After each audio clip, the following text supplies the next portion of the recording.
Nós sabemos que a Bíblia é um livro só, divididos em 66, organizados em duas grandes partes, o Antigo e o Novo Testamento. Nós não temos, como já tenho salientado aqui, o Deus do Antigo e o Deus do Novo. É absolutamente o mesmo Deus. Como a comunicação de Deus é progressiva, ele vai usando palavras ao longo de sua comunicação no Antigo e no Novo Testamento, que os leitores em cada época consigam perceber. Muitas vezes, por razões variadas, parte da beleza da Bíblia, que é declarar que somos amados pelo Deus eterno, se perde.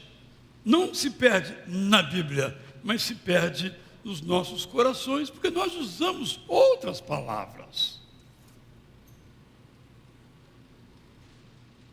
No entanto, quando nós buscamos perceber quais são essas palavras, nós observamos que tanto no Novo quanto no Antigo Testamento são palavras que expressam, que exprimem o grande amor de Deus para conosco.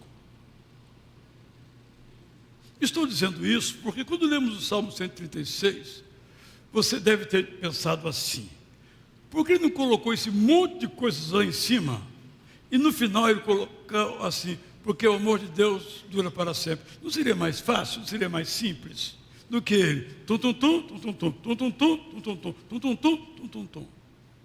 É porque a natureza da poesia hebraica é diferente da nossa. A natureza do texto hebraico é diferente da nossa. Basicamente, eles gostam da repetição. Por uma razão. É que esses cantos eram também cantos do povo reunido ou caminhante em procissão para o templo em Jerusalém. Quando nós tomamos percepção disso, fica muito mais claro o que é que Deus está nos dizendo. E basicamente é o seguinte: eu amo vocês.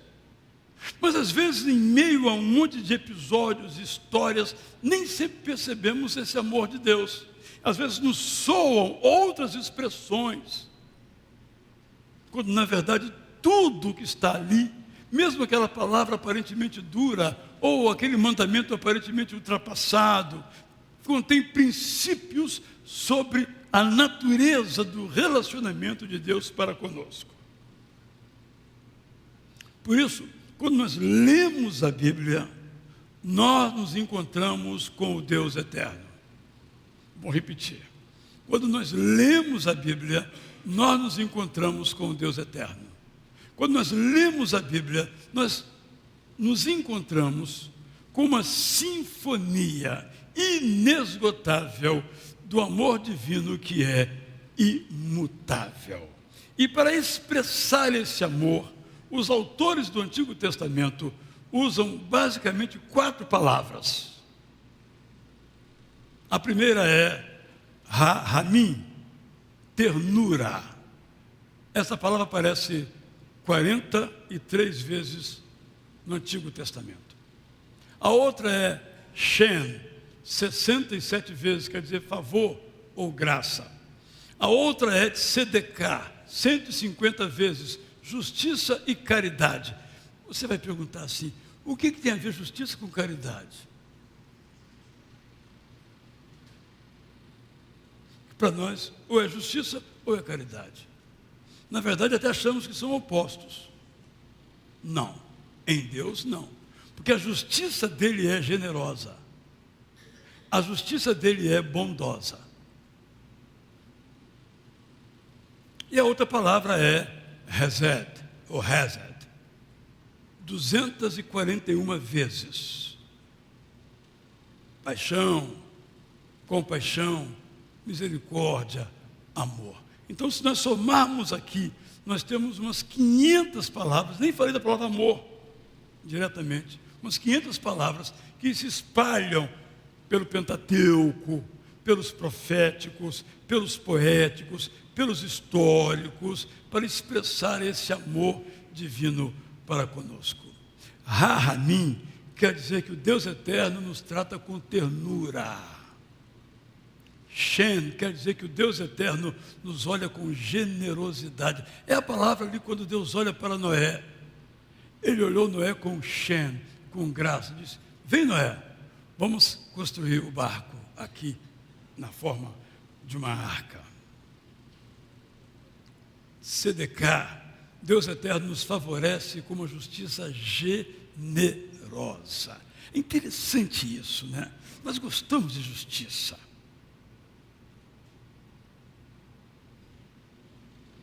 Que muitas vezes é uma vingança. Deus eterno manifesta a sua tzedekah, a sua justiça, com generosidade. Só essas palavras já nos convidam a uma reflexão. Hesed, o Deus eterno sabe que nós precisamos ser amados e nos ama profundamente, entranhadamente. Quando você lê a Bíblia, é isso que você vai descobrir, que eu estou aqui resumindo para você.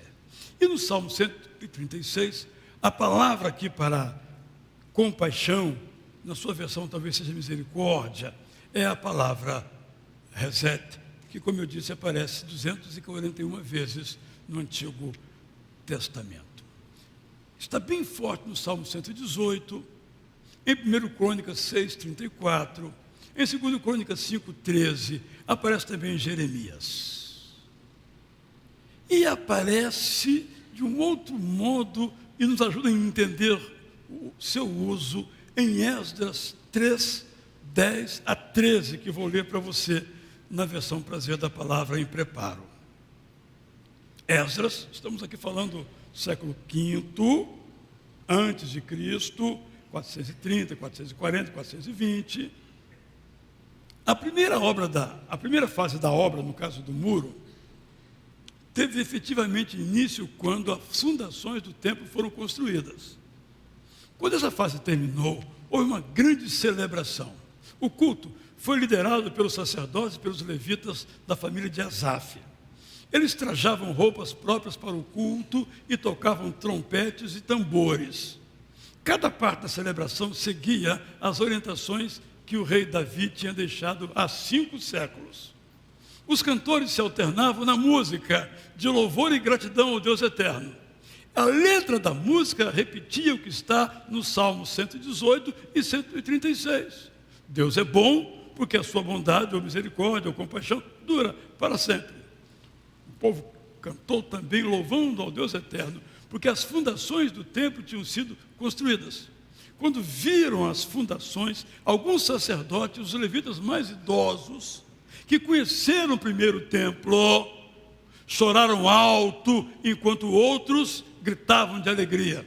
No entanto, os sons do choro e da alegria dos sacerdotes e levitas acabaram abafados pelos entusiasmados gritos do povo. Imaginem essa cena extraordinária aí. Em 586, o templo é destruído. Não tem mais templo em Jerusalém. 586, templo construído por Salomão. Mas agora, temos um outro momento. O povo volta do exílio e reconstrói aquele templo que há 70 anos tinha sido destruído. E alguns que viram o velho templo estavam presentes nesse culto. Mal comparando, é como alguém que cultua lá no prédio Judson, onde nossa igreja começou, mas cultuou lá no 36, 40, e volta aqui hoje e nos vê aqui reunidos. Vai chorar. Não é possível, nunca imaginei que isso pudesse acontecer. Como em nossas próprias vidas também. Coisas tão pequenas que nós começamos se tornam coisas tão grandes nas nossas jornadas. Então esse é o Salmo 136. Eu quero lhe convidar agora a ler comigo, porque eu vou fazer aplicações muito breves a esse respeito. E nós vamos fazer assim. Peço a atenção, não vai estar projetado, peço a sua atenção. Esse salmo está dividido nas seguintes partes. Primeiro, gratidão pela bondade eterna de Deus. Essa parte vai do salmo, do verso 1 ao verso 3. Segunda parte, gratidão pela natureza que Deus criou, versos 4 a 9. Depois, gratidão pela libertação do povo do Egito, do povo de Israel do Egito, versos 10 a 22. E por fim, nos versos 23 a 26, gratidão pelo cuidado de Deus para conosco, onde eu pedi para você colocar a sua realidade aí. Então nós faremos assim. Primeiramente, o coro vai ler comigo, eu vou sempre indicando, obviamente, os versos 1 a 3, só a frase, porque a sua compaixão dura para sempre. Certo? Depois, a ala esquerda, incluindo, vamos deixar a galeria fora, acho que vai dar certo. Depois, a ala esquerda vai só repetir o estribilho, porque a sua compaixão dura para sempre, nos versos 4 a 9. Eu vou indicar, fiquem tranquilos, vocês não vão errar. Depois, a ala central vai repetir o que está nos versos 10 a 22. E depois, a ala da direita vai repetir os versos 23 a 26. E a galeria? Espera, aguardem, vai chegar a sua vez. Vamos juntos então? Eu acho que o coro pode ficar em pé. Quando vocês forem ler aqui, porque a sua compaixão dura para sempre, é só isso que vão dizer, também fique em pé, pois 60, assim por diante, uma santa olá, se podemos dizer assim. Vamos juntos? Se eu errar, vocês me corrijam.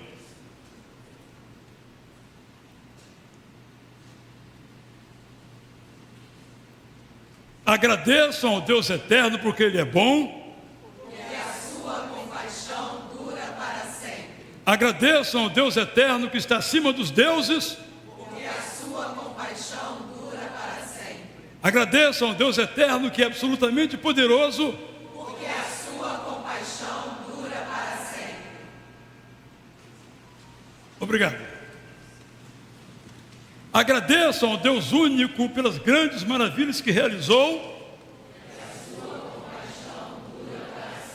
Com sabedoria o céu Ele formou. A terra e os oceanos Ele criou. Os grandes astros celestes Ele fixou. Para iluminar o dia, o sol Ele providenciou. Porque para que a noite fosse iluminada, a lua e as estrelas Ele formou. Obrigado. Agradeçam ao Deus eterno, que os primogênitos do Egito Ele eliminou. Que da opressão dos egípcios Ele nos libertou. Que poderosamente para nos tirar do Egito Ele atuou. Que o mar vermelho em duas partes Ele separou. Que por dentro do mar vermelho Ele nos transportou. Que no mar vermelho o faraó e seus soldados Ele deixou. Que pelo deserto Ele nos liderou. Que para nos conduzir, reis poderosos Ele afastou. Que para nos dar a vitória, generais famosos Ele derrotou. Que Seom, o rei dos amorreus, Ele destronou. Que o rei Og do nosso caminho em Bazã Ele tirou. Que a terra antes habitada pelos cananeus Ele nos legou. Que na terra em que vivemos Ele nos fez habitar. Porque a sua compaixão dura para sempre. Obrigado. Agradeçam ao Deus eterno, que nossas orações estão sempre pronto para escutar. Porque a sua compaixão dura para sempre. Que de nossas dificuldades Ele nos alivia. Porque a sua compaixão dura para sempre. Que o pão para todos Ele providencia. Porque a sua compaixão Agradeçam e louvem ao Deus eterno. Agora vamos à galeria. Eu vou ler aqui para os irmãos a maravilha de Romanos, extraordinária palavra aos nossos corações. E aí vocês vão, quando eu der o sinal, vocês vão dizer, porque a sua compaixão dura para sempre. Então comecemos pela galeria ala esquerda, por favor, queiram ficar em pé. Eu dou o sinal, eu vou lendo e dou o sinal da sua frase. Diante das maravilhas do amor de Deus, ficamos sem palavras. O Deus eterno está ao nosso lado, quem o desafiará? O Deus eterno enviou o seu próprio Filho para morrer em nosso lugar, sem que merecêssemos. Podemos continuar confiando nele.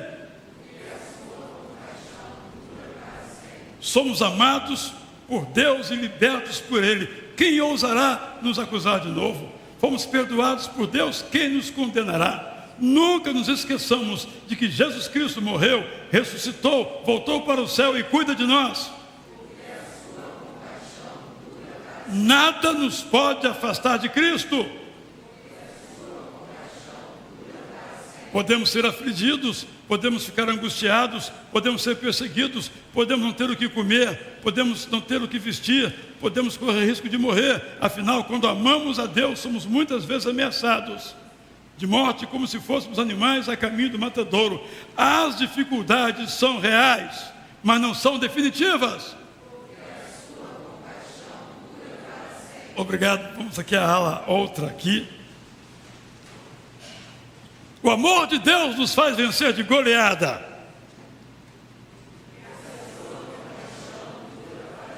Falha minha. Podemos cantar assim: nada, nem a realidade da morte, nem as muitas coisas da vida, visíveis ou invisíveis, no presente e no futuro, nem os poderosos, por mais elevados ou tenebrosos que sejam, definitivamente nada, nem ninguém nos consegue separar do amor de Deus. Amor esse que está em Cristo Jesus, a quem confiamos completamente as nossas vidas.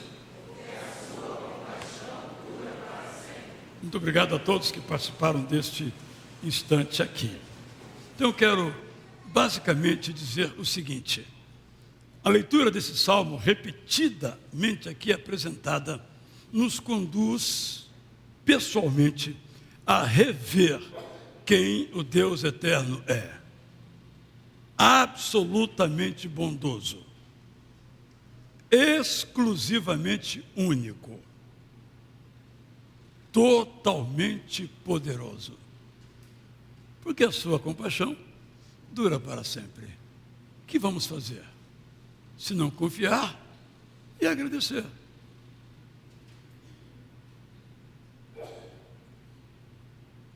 Quando a gente tem conhecimentos de outras divindades, respeitadas as convicções das pessoas, essas divindades são como Deus eterno, absolutamente bondosas, exclusivamente únicas, totalmente poderosas. Só o Deus eterno é assim. O que isso tem de significado para nós? Alegria e confiança. Naquela hora difícil, porque a sua compaixão dura para sempre, precisa me acompanhar. Em segundo lugar, a leitura do Salmo 136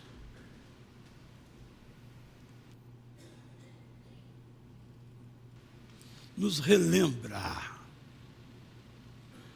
que Ele, o Deus eterno, criou o mundo.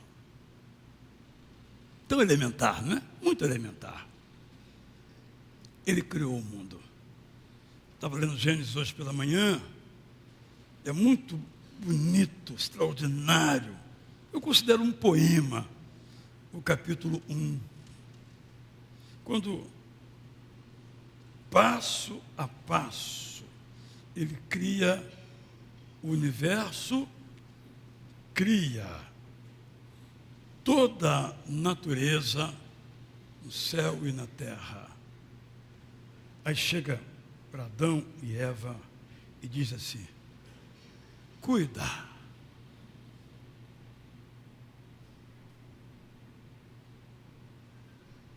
Cuidar é uma forma de continuar a obra criadora de Deus. E seu oposto é o oposto. Nós, portanto, como homens e mulheres que amamos a Deus, amamos também a obra que Ele criou. Sejam geleiras, sejam montanhas, sejam terremotos, sejam lindas praias, sejam os rios, e podemos acrescentar, sejam as pessoas. Deus criou todas essas coisas. Portanto, o nosso Deus conhece todas as coisas. É lindo um dos salmos que diz que Ele conhece as estrelas pelos seus nomes. É muito interessante que a astronomia, que é um campo fascinante, ainda descobre estrelas. E dá os nomes, muitas vezes de quem descobriu as estrelas. Mas aquele que criou as estrelas já deu um nome, antes mesmo que as estrelas chegassem ao nosso conhecimento pelos recursos tão lindos que nós disponibilizamos. Vocês sabem que tem um aplicativozinho, Sky alguma coisa, que onde você estiver, especialmente à noite, é difícil isso na Tijuca, cheio de luzes, né? Você olha e diz: aqui está a constelação de Júpiter. Ele amplia. Aqui, mesmo que ela não está aparecendo, está a Lua. Quando nós olhamos para o Deus Criador, nós nos enchemos de muita alegria e de espanto, no sentido de como é que Ele pôde criar tudo isso e chamar pelo nome. Ele conhece pessoalmente a sua obra criada como nos conhece. Não é verdade? Quando Ele veio passear no pomar do Éden, Ele disse: ô morador aí, onde você está? Foi isso que Ele disse? Adão, onde você está? Pelo nome. Deus sabe que o meu nome é Israel. Ele sabe o meu nome. Ele sabe o nome do meu pai, o nome do meu avô, do meu bisavô, que eu não sei. Ele sabe. É uma maravilha ter esse Deus assim revelado na sua palavra. Esse salmo, em terceiro lugar, nos faz saber o que Ele fez com o povo de Israel. Aqui eu tenho que abrir um parênteses, porque recentemente, já há algum tempo, depois do conflito ali entre aqueles dois povos, eu fui numa loja em busca de um serviço, de um conserto de alguma coisa. Aí ele pegou: vai demorar tanto tempo, etc e tal, qual é o seu nome para fazer a fichinha? Eu disse assim: Israel. E já tremi de medo. Foi uma mudança muito abrupta, porque sempre o meu nome me abria perspectivas, e pela primeira vez me fechou. Nem fiz negócio com ele, não só por isso, porque por outras razões. Me fechou, né? Imagino se eu hoje chegar ao Egito, como já fui lá algumas vezes, não vou ser mais tão bem recebido, porque meu nome. O que eu estou querendo dizer com isso? Que quando nós lemos aqui a história do povo de Israel, nós não devemos politizá-la. Essa história não tem nada a ver com a história do povo de Israel de hoje. É Deus em ação através de um povo. Devemos ter muito claro isso, para não perdermos a riqueza da mensagem, e nós a perdemos quando às vezes politizamos as coisas. E quando pegamos essa história, o que nós vemos? É uma história extraordinária. Você imagina que um povo que está sob a liderança de um outro povo, o povo hebreu ou israelita e o povo egípcio ou copta. Tem ali um faraó, um cara mais poderoso do que o mais poderoso líder mundial dos dias de hoje. Mais poderoso do que você possa imaginar. Quais as chances desse povo se libertar? E você, quando lê a história, você observa que o povo começa a reclamar e diz: espera aí, os teus funcionários são muito duros com a gente. Aí o faraó responde: eu vou aumentar a carga de trabalho de vocês. Ou seja, as chances, humanamente falando, do povo hebreu se libertar da tirania egípcia eram iguais a zero, sem chances. Porque vocês sabem como os reis dominam as pessoas, é pelo medo. Então a pessoa não faz, fica com medo, o outro também não faz, fica com medo, ele domina as pessoas. Isso é real até no tráfico de drogas em nossa cidade. Era impossível, humanamente falando. No entanto, essa história do Salmo, Deus tirou o povo da opressão e o enviou para uma terra onde havia leite e mel, uma expressão bíblica para dizer fartura completa.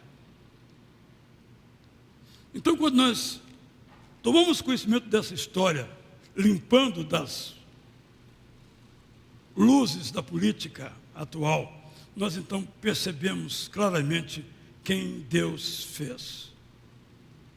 Porque o Egito, o Mar Vermelho, depois o Rio Jordão, são os protótipos das nossas adversidades. Às vezes nos sentimos como escravos. Às vezes temos dentro de nós um mar intransponível, uma montanha que nós não podemos escalar. Mas Deus faz. É muito interessante, você certamente já prestou atenção lendo a Bíblia nesses dias, que quando o povo estava caminhando e começou a reclamar, o povo não ia em direção ao Mar Vermelho. Quando o povo começou a reclamar, Deus disse: dê a meia volta. E agora o novo sentido era o Mar Vermelho. Como a dizer assim: eu vou matar vocês. Porque eu faço o que eu faço por vocês, vocês não se interessam. Então, vocês vão morrer no Mar Vermelho. Digamos que alguns começaram a interpretar: por que agora só nos manda ao Mar Vermelho? Para morrer? Se é para morrer, era melhor morrer no Egito. Pelo menos tinha comida, tinha pepino, alho, poró, não é? O que mais que você gosta? Daqui a pouco tem almoço aí, não é? O que mais que você gosta? Do que morrer aqui, além de morrer afogado e com fome. Tivesse afogado com barriguinha cheia, mas afogado e com fome. Às vezes nós estamos assim. Aí o povo diz: mas assim não dá. Você nos tirou do Egito para nos matar aqui? Aí Moisés diz: ó, meu Deus, o povo está dizendo que vai morrer. Aí Deus diz: está falando? Vai lá e fala assim: marche, prossiga. E para frente era o quê? Era o Mar Vermelho. Nós sabemos a história, e o povo passou a seco para o outro lado. Então, saber do que Deus fez pelo povo de Israel é algo que nos anima, que nos mostra que o Deus que agiu é o Deus que age. Sobretudo nos versos 23 a 26, esse salmo nos conduz a reconhecer o que o Deus eterno faz por nós. Pelo seu relacionamento conosco, Ele nos concede essas bênçãos. E espera que nós ofereçamos essas bênçãos aos outros. Deus nos trata com ternura, graça, bondade e compaixão. E espera que nós tratemos uns aos outros com ternura, graça, bondade e compaixão. Este é o maravilhoso Salmo 136. Repetido? Sim, porque também as nossas dificuldades são repetidas. Então o Salmo, como se dissesse, a cada situação nossa, seja da maravilha de contemplar a natureza, ou seja, uma adversidade, o Mar Vermelho a ser atravessado, a cada uma dessas, lembre que a compaixão de Deus dura para sempre. No luto, na doença, no diagnóstico horrível, a compaixão de Deus não muda. E esse salmo nos convida então a agradecer, e um culto é sobre tudo isso, gratidão. Então vamos cantar como agradecer a Jesus. Em pé.